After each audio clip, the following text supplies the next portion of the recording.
One of the most impressive things you could have is having a big back. And I'm gonna be honest, you don't need to have the best genetics in order to grow your demon back. I don't have the best back genetics, but I still have a demon back. Let's begin the video. Let's begin the video with proof. This is my back. As you can see, I have the V shape. My lats are developed. My upper back has a lot of details. It's almost like I have a turtle shell on my back. In this video, I wanna show you how you are also going to grow your back. Now let's begin with the first question. What do we know about the back? As you can see, this is a pretty good image to summarize your back muscles. A lot of people like to overcomplicate back training. They think that they need to do an exercise for each muscle, when in reality, when you hit your upper back, you also hit your rear delts. When you hit your lats, you also hit your teres minor and teres major. So you don't need to do 5-6 exercises for your back, because a lot of these muscles have the same function. Even though your back is big, you only need 2 exercises. In this video, I'm not going to focus on your spine erectors or your lower back, because a lot of people like to train them with their legs. In this video, I'm just going to focus on the muscles you can see here. Now remember, before we go into more details, if you want me to help you, to guide you in your fitness journey, click the first link in description and book a call. Now you only need 1 exercise for your upper back, and you need 1 exercise for your lats. Now let's begin with talking about upper back. The way you train your upper back is by having spinal retraction.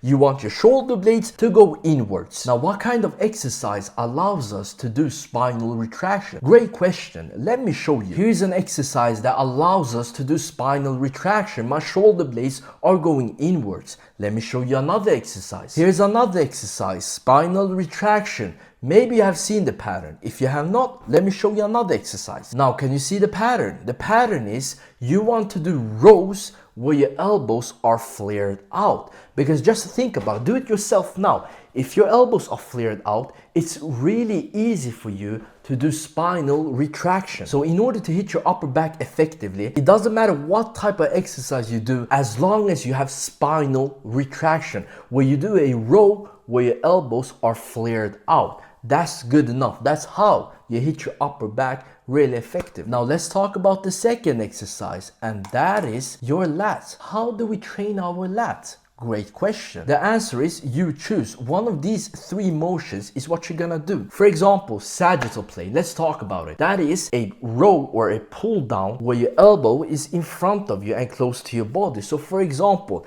a close grip lat pull down, a 1 arm kneeling row, that's sagittal plane. Let's talk about horizontal plane. That is simply a close grip row. For example, when you do a row, instead of doing it this way where you hit your upper back, you want to do it this way where you row in front of you, close to your body. That's horizontal plane. Let's talk about frontal plane. Most people do it this way, and that is pretty simple. All you need to do is to have your elbows to the side and you just bring it down. So for example, a normal lat pull down, a wide grip lat pull down, pull-ups. So all you need to do is to do an exercise of one of these 3. If you want to maximize growth for your lats, what I would say, you want to do an exercise that bias your lats as much as possible. And a great alternative would be a wide grip lat pull down. When we are training lats, we want as little biceps involvement as possible. And if you think about it, on almost every single back exercise, your elbow is bending inwards. And that motion right there is training your bicep. With a wide grip lat pull down, as you can see, my elbow is not bending that much. If you compare that to a normal lat pull down, you can see my elbow is bending a lot more compared to doing a wide grip. So by having a wide grip, you're involving your biceps less. So if you really want to maximize growth for your lats, a wide grip lat pull down is one of the best exercises you can do. Guys, remember, if you want more of my help, you want me to go in depth with you, click the first link in description and book a call so I can coach you. Now we understand the functions of your lats and upper back. We're going to talk about how you are going to program it. Now the first thing you're going to do is to hit your back 2 to 3 times a week. Now if you're follow, for example, push-pull leg, Arnold split, bro split, I recommend for you to change it to upper lower. Listen to me. I have tried almost every single workout split, and I will tell you this, the upper back for me is the best workout split. You see, according to studies and my own experience, higher frequency is more important than volume. It is better to hit the same muscle group more often compared to doing more sets in the same gym session. Remember this, we train with intensity, we go to failure or close to failure. And when you train with intensity, you build up fatigue. When you build up fatigue, you get weaker. If you get weaker, you're not able to push the muscle to its limit.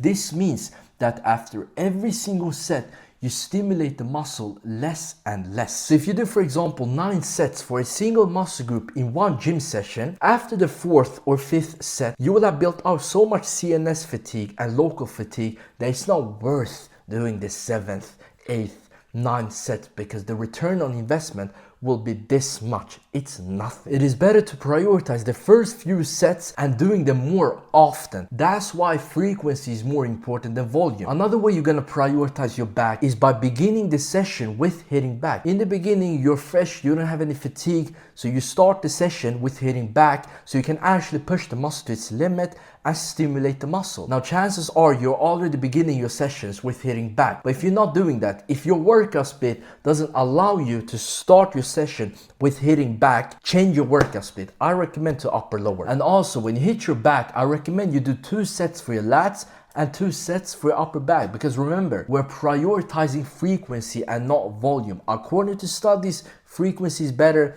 The same thing with my own experience. I will tell you this, you should prioritize frequency. Don't underestimate it. This is how you train your back, and you don't need to have good genetics. Trust me when I say this, if you program it this way, your back will explode. You don't need to have good genetics. And if you're someone who wants more of my help, you want me to go in depth with you, you want me to teach you, actually show you how you're gonna follow a diet, how you're gonna program, how you're gonna train, click the first link in the description and book a call so I can help you, so I can coach you.